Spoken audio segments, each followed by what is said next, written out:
మహాగణపతిం మనసా స్మరామి మహాగణపతిం మనసా స్మరామి. TR creations family అందరికీ నా హృదయపూర్వక ధన్యవాదాలు. అలాగే ఈ యొక్క నవంబర్ మాసం 9వ తారీఖు నుంచి 15వ తారీఖు వరకు కూడా ఈ వారానికి సంబంధించి ద్వాదశ రాశుల వారికి రాశి ఫలాలు ఏ విధంగా ఉండబోతున్నాయి అనేది చూద్దాం. వీళ్ళు మనం ముఖ్యంగా మేజర్ ట్రాన్సిటల్ చేంజ్ విషయానికి వస్తే బుధుడు 10వ తారీఖు నుంచి వక్రిస్తున్నారు. గురుడు 11వ తారీఖు నుంచి అతిచారంలోకి వచ్చిన గురుడు వక్రిస్తున్నారు. అలాగే బుధుడు కూడా శత్రుక్షేత్రంలో ఉండటం మనం గమనించవచ్చు. ఇక శుక్ర భగవానుడు ఆయన ఓన్ హౌస్లోకి వచ్చిన్నారు. నవంబర్ 3వ తారీఖు నుంచి కూడా సంవత్సరం తర్వాత ఆయన స్వరాశిలోకి తులారాశిలోకి వచ్చిన్నారు. అక్కడే నీచ రవి సంచారం జరుగుతూ ఉంది.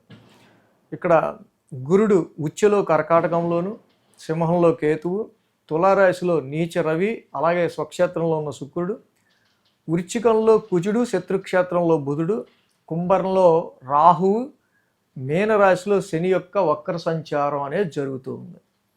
అదేవిధంగా చంద్రుని యొక్క గమనం కనుక ఈ వారం మనం పరిశీలించినట్టయితే కనుక ఇక్కడ ఆయన మిథున, కర్కాటక, సింహ, కన్య రాశుల మీదుగా చంద్రుని యొక్క గమనం కూడా ఉంది. సో ఇలాగా ఈ చంద్రుని యొక్క గోచారం ఆధారంగా, మిగతా గ్రహస్థితుల ఆధారంగా ద్వాదశ రాశుల వారికి సంబంధించి ఇక్కడ ఈ వారానికి సంబంధించి వార ఫలాలు ఏ విధంగా ఉండబోతున్నాయి ఏంటి అనేది మనం ఇప్పుడు చూద్దాం. సింహరాశికి సంబంధించి చూద్దాం. సింహరాశికి సంబంధించి చూస్తే కనుక ఈ రాశికి తృతీయంలో రవి, తృతీయంలో శుక్రుడు, 2 గ్రహాల యొక్క అనుకూలత సింహరాశి వాళ్ళకి మనకు కనిపిస్తూ ఉంది.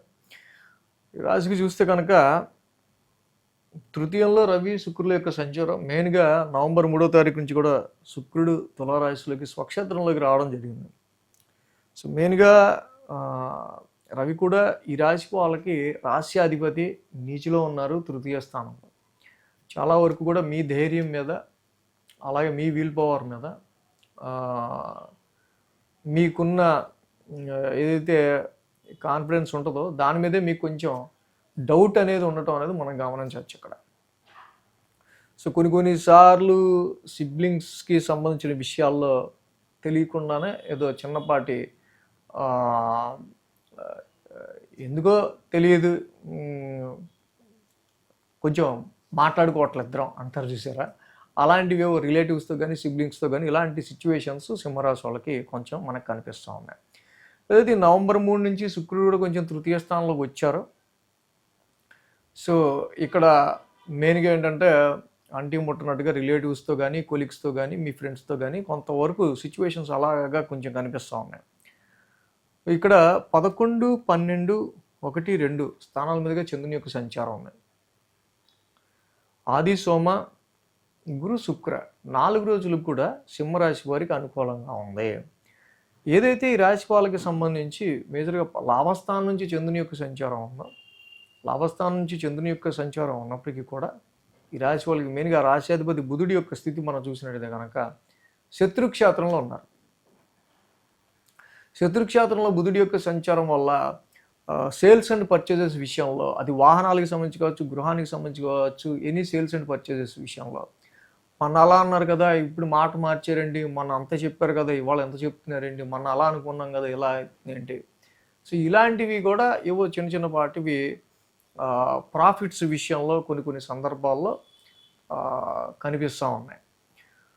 ఇక మంగళ బుధవారాల్లో మనం చూసినట్టే కనుక 1000 స్థానంలో చంద్రుని యొక్క సంచారం, గురువు గారు అతిచారంతో 1000 స్థానంలోకి వచ్చి ఉన్నారు ఈ రాశి వాళ్ళకి సంబంధించి. సో కాబట్టి ఇక్కడ ఖర్చులు అనేవి సింహరాశి వాళ్ళకి కొంచెం ఇంక్రీజ్డ్గా ఉండే ఆస్కారాలు ఈ వారం కొంచెం కనిపిస్తున్నాయి. గురువు గారు కూడా మళ్ళీ రెట్రోగ్రేడ్ అయ్యి వెనక్కి వెళ్తూ ఉన్నారు. ఆల్రెడీ ఈ రాశికి అష్టమ శని నడుస్తూ ఉంది కాబట్టి కొంచెం అయ్యే డబల్ ఎక్స్పెన్సెస్ విషయంలోనూ, ఖర్చుల విషయంలో కొంచెం ఈ సింహరాశి వాళ్ళు కేర్గా ఉండటం అనేది వీళ్ళకి మెయిన్గా చెప్పదగింది.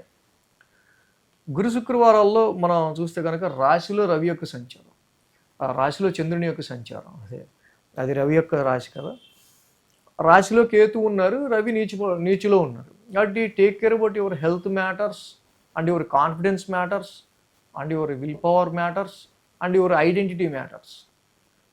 అంటే రాశిలో కేతు ఉండడం కావచ్చు, రాశిధిపతి నీచిలో ఉండడం కావచ్చు, కాన్ఫిడెన్స్ విషయాల్లో కానీ, ఐడెంటిటీ అండ్ ఆరోగ్యపరమైన విషయాల్లో కూడా చాలా వరకు కూడా సింహరాశి వాళ్ళకి కొంత లో లెవెల్ సిగ్నల్స్ అనేవి మనకు కనిపిస్తూ ఉన్నాయి. వారాంతానికి శనివారానికి మనం చూస్తే కనుక ఈ రాశి వాళ్ళకి ద్వితీయ స్థానంలో చంద్రుని యొక్క సంచారం. ద్వితీయ స్థానంలో చంద్రుని యొక్క సంచారం ఉండడం, మళ్ళీ ఆ రాశి అధిపతి బుధుడు శత్రుక్షేత్రంలో ఉన్నారు. సో కాబట్టి ఇక్కడ చాలా వరకు కూడా గృహపరమైన విషయాల్లో అండ్ ఇక్కడ ప్రాపర్టీస్కి సంబంధించి ఫైనాన్స్ విషయంలో కానీ, డొమెస్టికల్గా ఫ్యామిలీ మెంబర్స్తో కానీ చాలా వరకు ఏదో తెలియని ఒక రకమైన యాంటీజం లాంటివి మనకి ఇక్కడ కనిపిస్తూ ఉన్నాయి. సో కాబట్టి ఈ శత్రుక్షేత్రంలో బుధుడి యొక్క సంచారం అక్కడ జరుగుతుంది కాబట్టి ధనాన్ని వెచ్చిచ్చే విషయంలోనూ, మీ గెయిన్స్ని ఏదైనా స్థిరాస్తుల మీద పెట్టే విషయంలోనూ, ఫ్యామిలీ పరమైన విషయాల్లో కొంచెం డిస్ప్యూట్స్ విషయాల్లో కొంచెం కేర్గా ఉండటం అనేది సింహరాశి వాళ్ళకి చెప్పదగిన విషయం ఇక్కడ. అలాగే అర్ధాష్టమ కుజదోషం ఈ రాశి వాళ్ళకి మెయిన్గా కనిపిస్తూ ఉంది. సో ఓన్ హౌస్ అయినప్పటికీ కుజుడు, దానికంటే మెయిన్గా బుధుడి యొక్క వక్ర సంచారం వీళ్ళకి ఎక్కువ ఇబ్బంది. కాబట్టి విష్ణు సహస్రనామ పారాయణం చేసుకోవటం, సుబ్రహ్మణ్య స్వామి ఆరాధన చేసుకోవటం, కేజింపావు శనగలు ఒక ఎల్లో క్లాత్ గురువారం పూట దానం చేయడం, దత్తాత్రేయుడి ఆలయానికి దర్శనం చేసుకోవటం.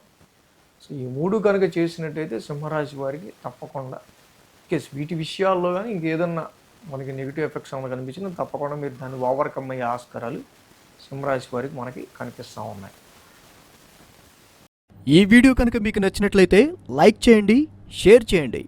మరిన్ని అప్డేట్స్ కోసం సబ్స్క్రైబ్ చేయడం మాత్రం మర్చిపోకండి.